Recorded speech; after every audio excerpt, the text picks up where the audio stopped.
Hello you lovely lot and welcome to a new Scrawlrbox unboxing video. My name is Katie and let's take a look inside, shall we? Upon first impressions I can tell that we have some nice graphite materials in there, and this month's featured artist is Sophie Pashiva, and I really like that graphite drawing there. I like how they've captured the light. We have a treacle toffee for this month's candy, a pencil sharpener, obviously the sticker, the scrollazine, and some lovely gorgeous graphite and charcoal and pastel supplies, which we'll have a little swatch in a moment. This month's surface is a Frisk Sketchbook A5 140 GSM smooth white cartridge paper. We also have the scrollazine, which I've probably just mentioned, and that goes into details about the featured artist and the materials. Oh, and look, I ended up in the Scrawler gallery, so thank you so much Scrawlrbox for popping me in there. That's a first for me. Yay, thank you. I was very happy at that.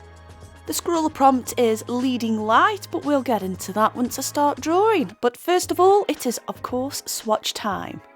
We have a Koh-i-Noor Jumbo Graphite Stick in 6B, and it's like a really chunky, heavyweight, I suppose, graphite stick. Feels a little bit more like a crayon in the hand, but obviously works like a graphite stick.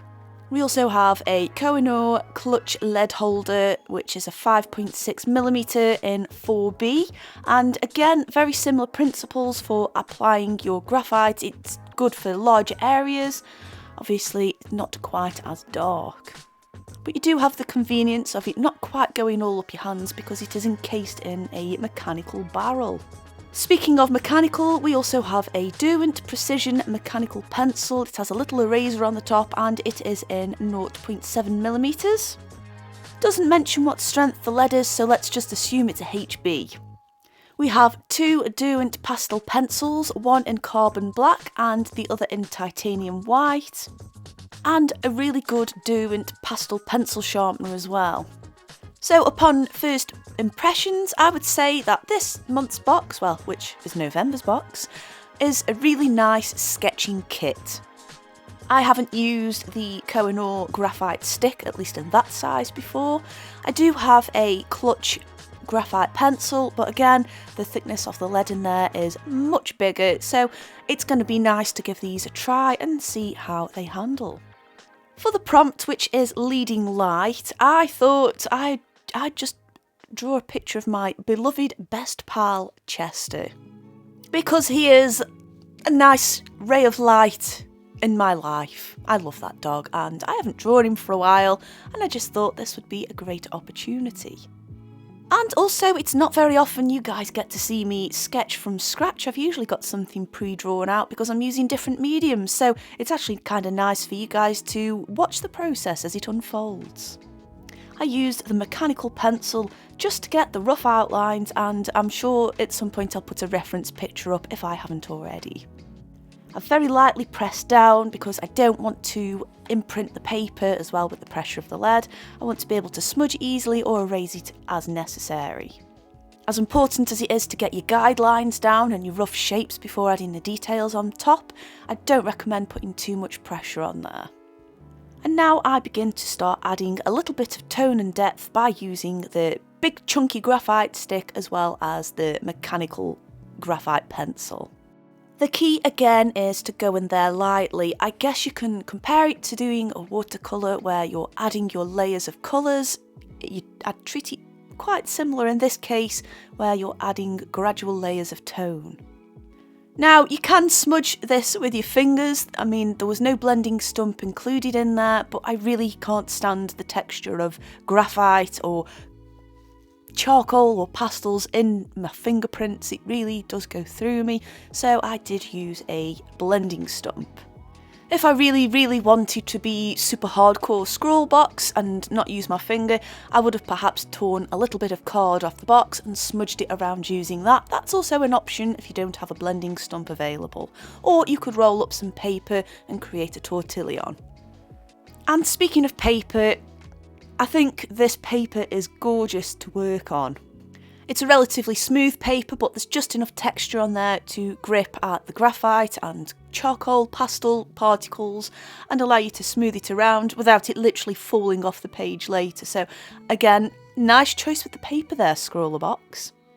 I also quite like the pad itself. I like the fact it's a nice spiral bound one, it can lie flat, and if you make any whoopsies, I guess you could rip the pages out, but I'm not a huge fan of doing that. Now, once I've got the rough idea of where most of the tonal areas are, it's time to start gradually adding some more details, and using that carbon black charcoal pencil is just a great way to start outlining everything.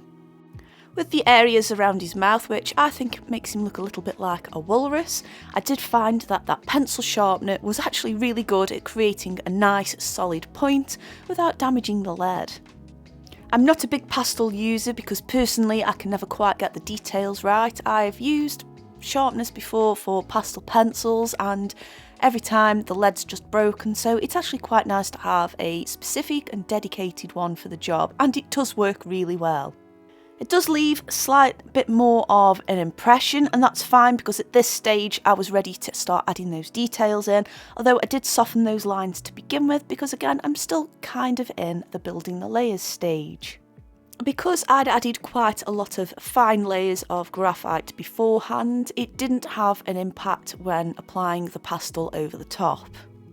I do tend to find when using graphite, you kind of hit a certain point where the paper will not accept it anymore and it becomes very slippery and near impossible to add details over the top. So again, I can't stress enough, if you're going to go for a technique like this, just go in there light, blend it out. If there's not enough there, you can always apply more. Of course, we do have an eraser for if you go a little bit too far, and that is at the end of the Do in mechanical pencil. I try to avoid using this too much and not become too reliant on it because as well that is another thing that can slightly affect the paper. Not a huge amount, but of course when you're rubbing the eraser over the page, that slight abrasive action will just ever so slightly affect the paper, and of course with continued use it's going to continually affect it. So going in there with light lines, I'd prefer to try and blend them out rather than just outright erase them. So whilst past me is adding those layers in there, I'll give you some thoughts and feelings on this box while that's going on. So yeah, I mentioned at the start, I'm actually quite happy that there is a nice dedicated sketching set here. And I'm really happy as well that it's not just a case of here's some pencils, off you go. I actually like the different methods of application, or at least formats of the graphite that we've had. I don't believe I've used such a chunky graphite stick before, as in the 6B Kohinoor one, and it's quite a comfortable hold. It's got a nice weight to it as well, so if you like working with heavier supplies and just having that feel there, it's ideal, and I appreciated that as well. I appreciated the hexagonal barrel as well because most of the ones I've used in the past have been round barreled and we know how brittle graphite is. And it's not fun when it rolls off your desk and falls into a million pieces on the floor, so I appreciate that. Hopefully it shall remain intact for quite a while. I also appreciate the thick mechanical clutch graphite pencil thingamabob. And I appreciate the fact that we've got a lighter lead in there. It's not a dramatic difference, but it is different enough to notice when you're working with it. I appreciate the fact it's a little bit finer and I can just go in there with some finer details, but not too fine. I'm not going to get quite as much graphite up my hands with it as well, which is always a bonus. And of course, with it being encased in a mechanical pencil case, you know what I mean, the pen bit, it's going to be less likely to break, which again for me is a bonus. The Derwent mechanical pencil, I must admit I've probably already got one or two of these knocking about, but I actually do find them a really nice pencil to work with. Again, there's a nice weight to them and I've never really had any problems with them before, so I'm okay having another one. And it also means at some point I can swap the leads out and have a pencil dedicated to different strengths of lead. The pastel pencils, the black one has been perfect for adding those really deep, sharp contrast tones there. The sharpener is a godsend, it works. Don't be too forceful with it though, just lightly sharpen it and you will minimise any lead breakage there. And of course that also applies for the white pastel pencil too. Speaking about the white pastel pencil, it was nice to have that addition in there to add 1 or 2 highlights. However, I did find that up to a point it didn't work great over the top of the graphite, but it did work really well over the carbon black pastel, so just bear that in mind. However, if you are needing to add a highlight and that pastel's not going to work, you've got the eraser in the tip of the Derwent mechanical pencil, and that will just lift it up nicely. It's fine enough to be able to do that as well. And I think maybe the only thing I haven't covered was the treacle toffee, which was this month's candy, and it tasted like nostalgia for me. It's one of those sweets that you'd have, well, in my experience anyway, you'd have around bonfire night. It's very autumny. Obviously you can have them all year round, but it kind of reminds me very much of this time of year. Anyway, that is enough waffling about that. I'll carry on talking a bit more about the picture. Obviously, I'm at the stage now where it's just time to start adding the fur details in there. On this particular picture that was taken back in summer, the boy has got quite a short coat on, so I obviously can't quite draw in loads of dramatic fur, so it's more of a case of just suggesting it in there using that Derwent pencil. I do go over those light fur details as well, ever so lightly with the blending stump, because again, he's got quite a short coat on, and even those tiny fine lines are put in there I felt were just a little bit too harsh, so just going over it with the blending stump just really made him look the soft, fluffy, adorable dog he is. Of course, I'm very biased, but I do think he is. I did find as well that the white was quite useful, I guess, as a blending tool in itself. Again, it did slide over the graphite areas a little bit. It did become a bit too slippery for it to adhere. However, it did blend things out as well, so that is also an option. All in all, this took me about an hour, maybe an hour and a half to draw, and I really enjoyed just simply sketching. I don't tend to go for any hyper-realism, especially on a small surface. If I do attempt it, I like to go on a bigger sheet of paper. However, I love the fact that I've kind of gained a nice stylised drawing, which I believe captures the essence of Mr. Chester. I didn't want a solid white background, and I obviously just didn't want to draw everything that was in the background either, so I thought by adding a very nice soft layer of graphite, again, just pressing down very lightly and tilting the pencil so it's on its side a little bit, it just created a nice even coverage and also just filled in that background a little bit. I add ever such a slight light halo around there just to make him stand out a little bit, and again there is a bit of light shining on him, so I'm going with that, and we are pretty much done. And it is literally just a case of adding in a few details and blending them out. Here is the finished piece. I'm actually pretty happy with how this came out.